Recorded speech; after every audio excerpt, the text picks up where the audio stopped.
Cool. So 2, 3, 4. 1, 2 and 3, 4 and 1, 2, 3, 4. 1, 2 and 3, 4 and 1, 2, 3, 4. 1, 2 and 3, 4 and 1, 2, 3, 4. 1, 2, 3, 4. 1, 2, 3, 4. 1, 2, 3, 4 and 1, 2, 3, 4.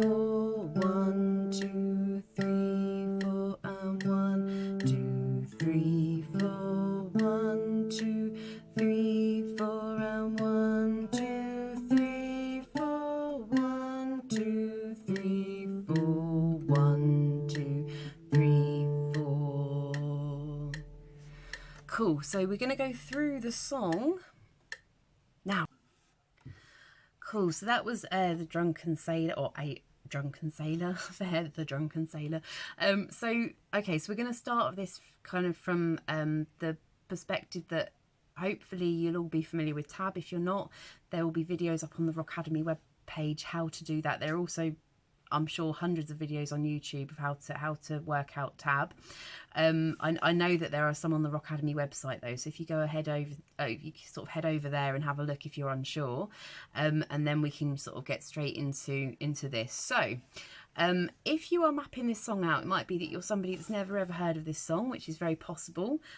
What we're gonna mapping out is where you sit down and you kind of look at what you're doing, look at the sort of frets that are used, and in this case we're using just 3 frets, different strings, but we know we're going to be using 3 of our fingers, these 3, but, and they're all assigned to frets. When you note that happens in the 1st fret, 2nd fret or 3rd fret has got to be the appropriate finger has got to be used. This is to now getting to you to really think about your, you know, how we're playing, and what we're going to try and do is keep our fingers kind of hovering over the fret where they're going to be needed, and this is going to kind of like help, you know, support smooth, you know, the fluidity in the playing. So if you're going to map out this song because you've not heard it and you don't know really what's going on, we're going to have a look at the first couple of bars. So the best thing to do is a little less overwhelming, is just to hone in on 1 or 2 of the bars, and what your aim is going to be to practice them both separately and then put them together. So for instance, ba ba ba ba ba ba ba ba ba ba.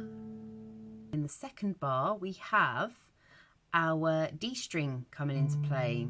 Okay, so it's going to play an open and then you're going to put your 3rd finger down. Okay,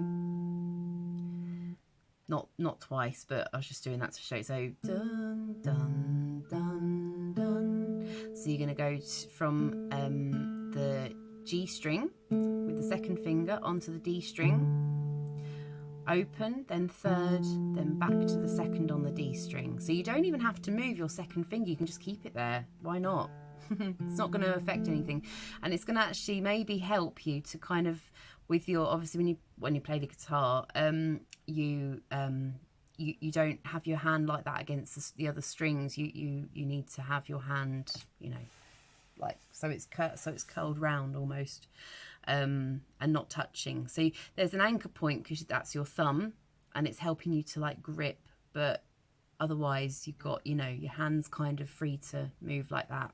So yeah, okay, so we've got the full thing in flow is ba 1 2 and 3 4 and 1 2 3 4.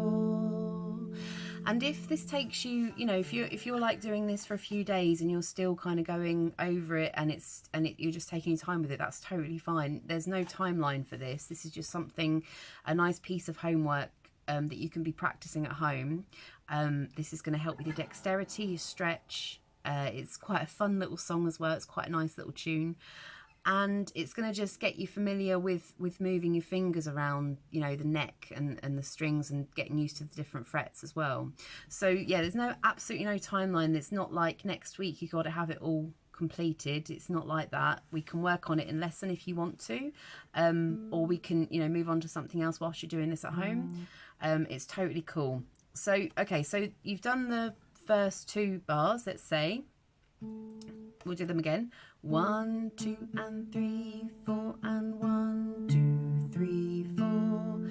And then, okay, so you've done those 2 bars. So now look at the next 2 bars. And ba, ba, ba, ba, ba, ba, ba.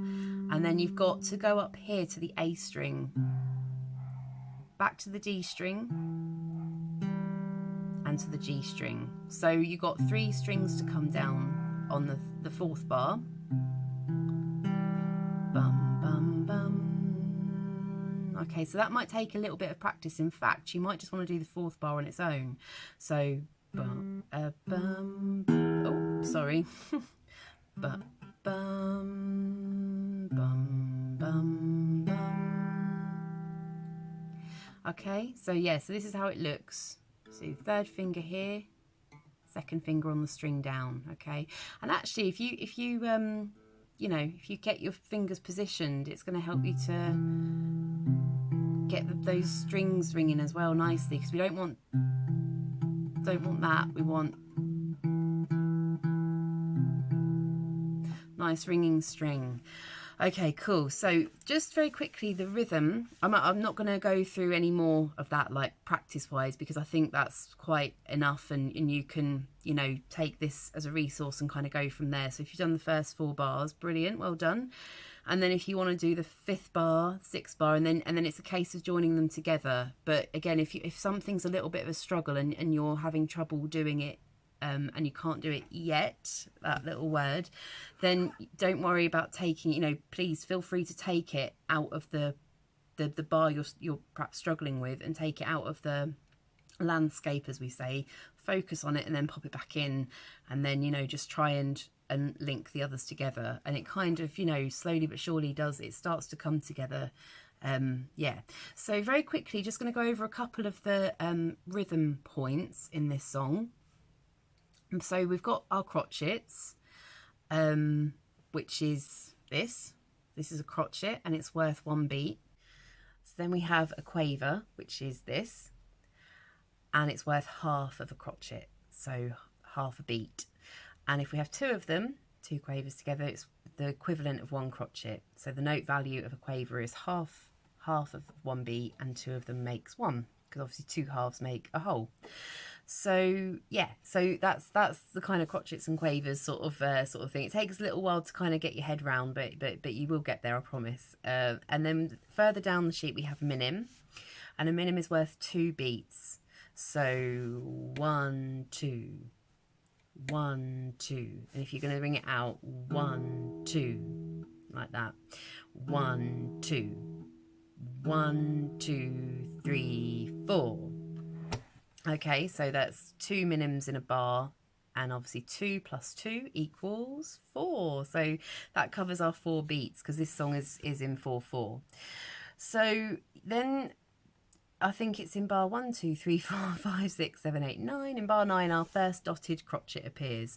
So when you have a dot next to any note in music, what that means is that we take the value of that note the dot is next to, and we halve the value of that note, and then we add it on to its original value. So for a crotchet is worth 1 beat. So the dot means that we take the crotchet and we halve it, which of course would leave us half, and then we add that half onto the value of a crotchet, which is 1. So that in all would be 1.5 beats. That's how many beats that dot. That's what it means. So if you had a dot next to a minim, obviously a minim is worth 2 beats. Like we've just said that, you know, just a second ago, it's worth 2 beats. So if you have a dot next to a minim, or a dotted minim, you would take the minim and half it, which would leave 1, because half of 2 is 1, and then you would add that onto the original value of the minim, which would then be 3. So half of 2 is 1. Add 1 onto 2 is 3. It's a bit I know it's a bit confusing, but trust me, you will get there with this. It's tricky. And then we have a quaver at the end of that bar, and the quaver, and because to ring out. So that bar would be 1, 2, 3, 4, and. because the dot means we count beat 3 and half of beat 4, which leaves us a quaver at the end of beat 4 on the and. So 1, 2, 3, 4 and.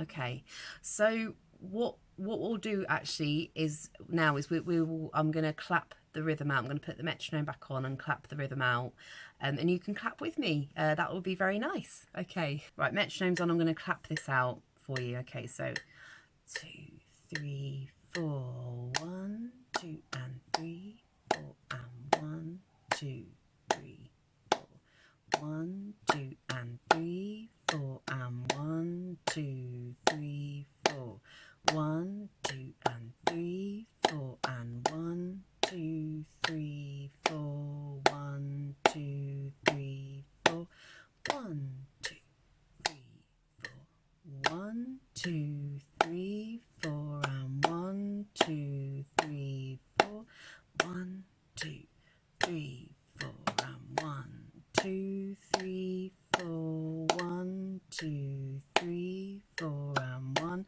2, 3, 4, 1, 2, 3, 4, 1, 2, 3, 4. Okay, I hope that helped. Rhythm is tricky actually. Actually my first instrument is the drums. That's the instrument I did all of my grades in. So rhythm for me is like second nature now. You know, it's not really when you've been doing it a while, it really you really hone into it. So yeah, so it's kind of you'll get there with it, and I'm sure many of you will be there with it now. So yeah, just keep going, enjoy the practice, have fun with it, and if you have, as ever, any questions, please just let me know. All right, thanks so much. Bye.